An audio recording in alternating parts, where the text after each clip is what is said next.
आज हम वैदिक धर्म के बारे में जानेंगे कि वैदिक धर्म क्या था, कौन कौन से वेद और वैदिक धर्म का क्या स्वरूप रहा, वैदिक धर्म के स्रोत क्या थे, वैदिक धर्म देवी देवताओं के क्या वर्ग थे वैदिक काल में, और पूजा उपासना विधि, उत्तर वैदिक धर्म और वैदिक धार्मिक विचारधारा, विश्व की मौलिक एकता, मानववाद और भौतिक जगत, प्रकृति, समाज और मनुष्य की एक रूपता और यज्ञों का स्वरूप, इन बिंदुओं पर प्रकाश डालेंगे। तो सबसे पहले है वैदिक धर्म, मतलब वैदिक धर्म क्या था।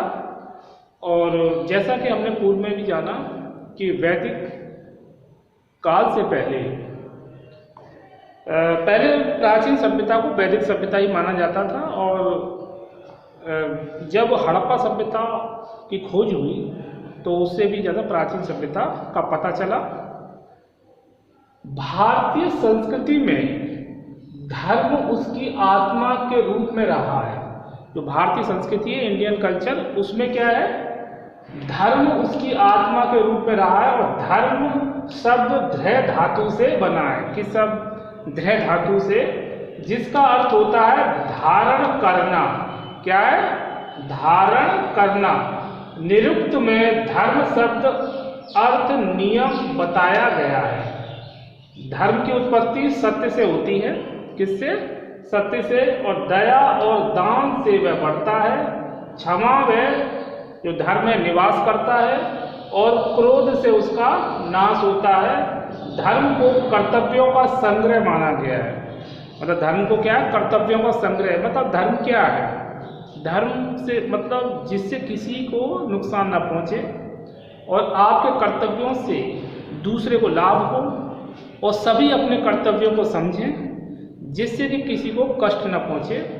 लेकिन जब दुविधा जब पैदा होती है, जब लोग अपने कर्तव्यों को भूल जाते हैं और धर्म की आड़ में अपने निजी स्वार्थ को सिद्ध करने में लग जाते हैं और धर्म को बुरा रूप दे देते हैं, जबकि धर्म बुरा नहीं होता है। धर्म मनुष्य के कर्तव्यों का संग्रह है। वेद शब्द विद धातु से बना है। कौन सी धातु से? विद धातु से बना है, जिसका शाब्दिक अर्थ है ज्ञान। क्या है? शाब्दिक अर्थ ज्ञान हुआ। और ज्ञान रश्मियों के तत्वों का अध्ययन करना ही वैदिक धर्म है। मतलब ज्ञान, वेद धातु से वैदिक वेद बना है, जिसका शाब्दिक अर्थ है ज्ञान। और ज्ञान की प्राप्ति कर लेना ही क्या है? एक तरह से ये वैदिक धर्म है।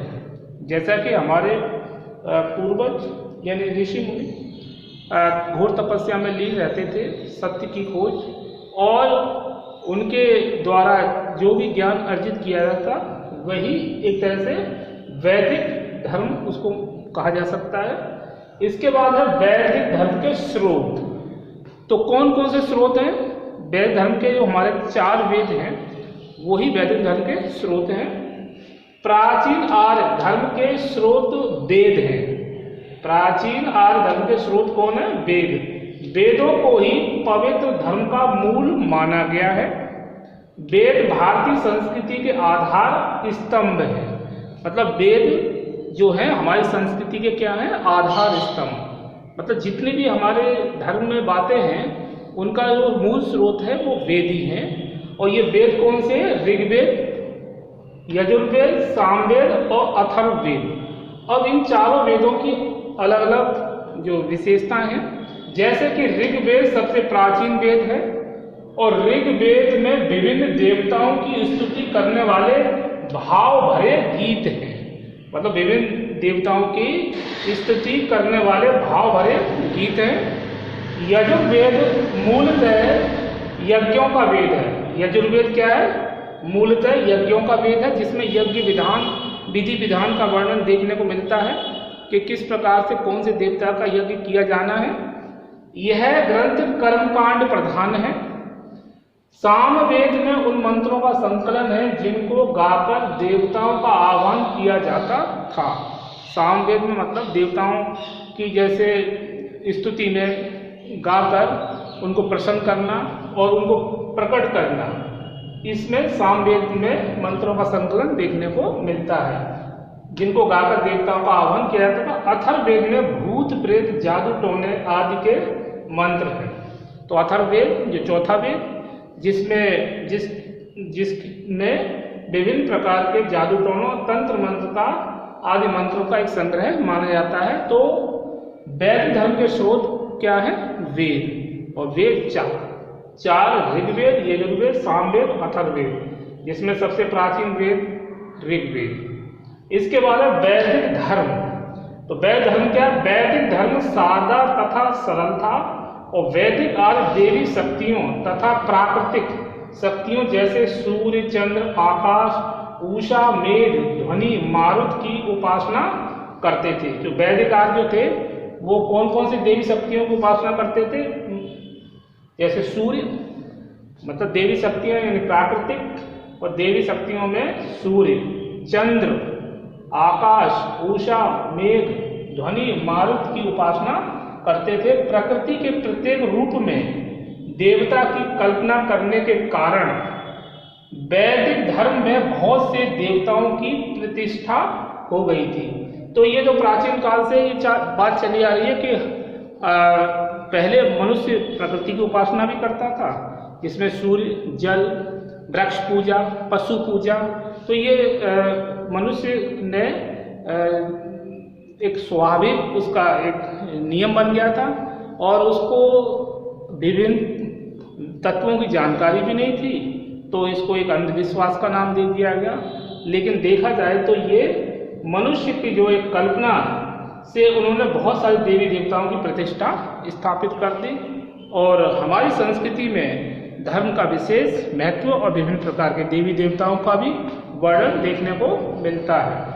इसके बाद है देवी देवताओं के वर्ग। तो देवी देवताओं के कौन कौन से वर्ग हैं उनको जानेंगे। ऋग्वेद में 33 देवी देवताओं का उल्लेख मिलता है, जिन्हें 3 आकाशीय देवता, अभी 3 भागों में इनको बांटा गया है। मतलब ऋग्वेद में जो 33 देवताओं का उल्लेख मिलता है जिनको 3 भागों में बांट सकते हैं। नंबर 1 है आकाशीय देवता, आकाशीय देवता। नंबर 2 अंतरिक्षीय देवता और नंबर 3 है पृथ्वी के देवता। तो आकाशीय देवता में ध्वंस, वरुण, मित्र, सूर्य, सविता, पूषण, उषा, अदिति, अश्विन, ये तो हो गए आकाशीय देवता। अंतरिक्षीय देवता में इंद्र, मरुत, बात और पर्जन्य, ये हो गए अंतरिक्षीय देवता। और पृथ्वी के देवता में पृथ्वी, अग्नि, सोम, बृहस्पति और सरस्वती। तो इस प्रकार से देवताओं का जो क्लासिफिकेशन यानी वर्गीकरण है वो 3 भागों में आकाशीय, अंतरिक्षीय देवता, पृथ्वी के देवता। और ऋग्वेद में वैसे 33 देवताओं का उल्लेख मिलता है। पूजा उपासना विधि। अब पूजा उपासना विधि किस प्रकार से होती थी? इसमें पूजा उपासना विधि में 2 प्रकार प्रचलित थे, प्रार्थना और स्तुति और यज्ञों के द्वारा। तो वैदिक आर्य अपने देवी देवताओं को प्रसन्न करने के लिए 2 तरीकों से पूजा उपासना करते थे। पहली पद्धति जो तरीका था प्रार्थना एवं स्तुति द्वारा, मतलब अपने देवताओं की प्रार्थना करना, उनका स्मरण करना और उनके स्मरण में विभिन्न प्रकार के मंत्रों का उच्चारण करना, जिससे कि देवता उनके प्रसन्न हों और प्रकट हों। दूसरा था यज्ञों के द्वारा। तो यज्ञ विभिन्न प्रकार के यज्ञ, जिसमें हम देखते हैं कि भूत यज्ञ, पितृ यज्ञ, ब्रह्म यज्ञ, मनुष्य यज्ञ और देव यज्ञ। तो ये यज्ञों में अलग अलग मंत्रोच्चारण होते थे और ये भी हमारी संस्कृति का एक अंग है और वैदिक धर्म में इसका काफी प्रचलन था। और यज्ञों के द्वारा ऋग्वैदिक धर्म को यज्ञ धर्म कहा जाता है। जो ऋग्वैदिक धर्म है उसको यज्ञ धर्म भी कहते हैं। और आर्यों का एक वर्ग यज्ञ के स्थान पर स्तुति को अधिक महत्व देता था। तो स्तुति और प्रार्थना और यज्ञों के द्वारा ये समय पूजा उपासना विधि प्रचलित थी वैदिक काल में, वैदिक धर्म के अंदर में। उत्तर वैदिक धर्म। अब उत्तर वैदिक धर्म क्या है? उत्तर वैदिक काल में भी बहुदेववाद की प्रतिष्ठा थी, यानी बहुत सारे देवी देवताओं की उपासना की जाती थी। और लोगों का ये मानना था कि जितने प्रकार से हम ईश्वर को प्रसन्न कर सकते हैं, जैसे भी उससे हमारा ही कल्याण होगा, ऐसी विचारधारा उस समय रही। आर्यों के देवताओं की तो वही रहे, जो आर्यों के देवता थे वही रहे जो पहले थे, परंतु उनके महत्व में परिवर्तन आ गया था। इस काल में बलि मतलब बलि देना, जैसे पहले अश्वमेध यज्ञ में अश्व की बलि, नरमेध यज्ञ में मनुष्य की बलि और अन्य जानवरों की बलि दी जाती थी, जिसका ये रहता था कि इससे उनका देवता प्रसन्न हो जाएगा। तो इस काल में बलि, कर्मकांड, संस्कार आदि पर अधिक जोर दिया गया। तप एवं ज्ञान मार्ग का एक विचार प्रारंभ हो चुका था उत्तर वैदिक धर्म में। वैदिक धार्मिक विचारधारा, वेदों का विषय विश्व दर्शन है, इनमें संसार को समझने का भव्य प्रयास है और जीव और जगत की विविधता और जटिलता इनमें व्याप्त है।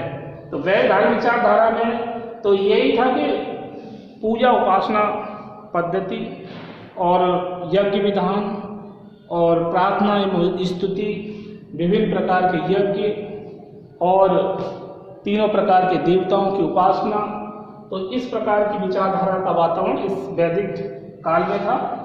विश्व की मौलिक एकता, सृष्टि और सृष्टा में कोई भेद नहीं है, सृष्टि और सृष्टा में कोई भेद नहीं बताया गया है। ऋग्वेद के हंसवती सूक्त में कहा गया है कि वह प्रकाश के रूप में ज्योतिर्मय आकाश में व्याप्त है और परमात्मा मनुष्य प्रकृति की ही सत्ता से निष्पन्न है। मतलब कहने का तात्पर्य है कि जो हमारी प्रकृति है उसके कण कण में ईश्वर का वास है और उसी की कृपा से मनुष्य की उत्पत्ति हुई है, विभिन्न जीवों की उत्पत्ति हुई है। और वह क्या है, एक आकाश मतलब ज्योति में आकाश में एक पुंज है और वह एक प्रकाश है, मतलब जो अदृश्य है, जिसको मतलब महसूस किया जा सकता है, पर उसको हम एकदम देख नहीं सकते ज़्यादा और सिर्फ एक कल्पना ज़्यादा करते हैं और इसीलिए हम उपासना में अधिक विश्वास रखते हैं। तो ये परमात्मा मनुष्य प्रकृति की सत्ता से निष्पन्न है। मानववाद और भौतिक जगत, मनुष्य की तरह भौतिक जगत भी दिव्य है। जैसे मनुष्य दिव्य है, मनुष्य दिव्य क्यों है कि मनुष्य में अंतर, कोई व्यक्ति मतलब मनुष्य जो है वो अधिक ज्ञानवान है, वो अधिक धार्मिक है, उसके अंदर एक तरह से आध्यात्मिक शक्ति का भी वास है। और मनुष्य ऐसे भी हैं जिनके पास ज्ञान एकदम निरक्षर है, उन्हें किसी मतलब बात का ही ज्ञान नहीं है। तो जिस प्रकार से मनुष्य की तरह भौतिक जगत भी दिव्य है, जैसे मनुष्य में विविधता पाई जाती है वैसे ही संसार में भी विविधताएं हैं और हर जो वस्तु में कोई न कोई शक्ति विराजमान है, निहित है, चाहे कोई भी हो। मतलब हर एक तरह से शक्ति का स्वरूप है, चाहे वो जल हो, आकाश, वायु और चाहे वो पाषाण, ये वृक्ष, कोई भी ऐसी चीज नहीं है जिसमें शक्ति निहित नहीं है। तो जैसे मनुष्य दिखाई देता है दिव्य रूप में, वैसे ही प्रकृति की जो शक्तियां हैं वो एक तरह से दिव्य रूप लिए हुए हैं, लेकिन समय पड़ने पर वो क्या है, वो अपना स्वरूप दिखा देती है। जैसे जल अपने प्रलय से पूरा इतना विनाश कर देता है और जल से जीवन भी है। जैसे वायु, और वायु अगर ना रहे तो मनुष्य के जीवन ही संभव नहीं, जीवों का जीव ही खत्म।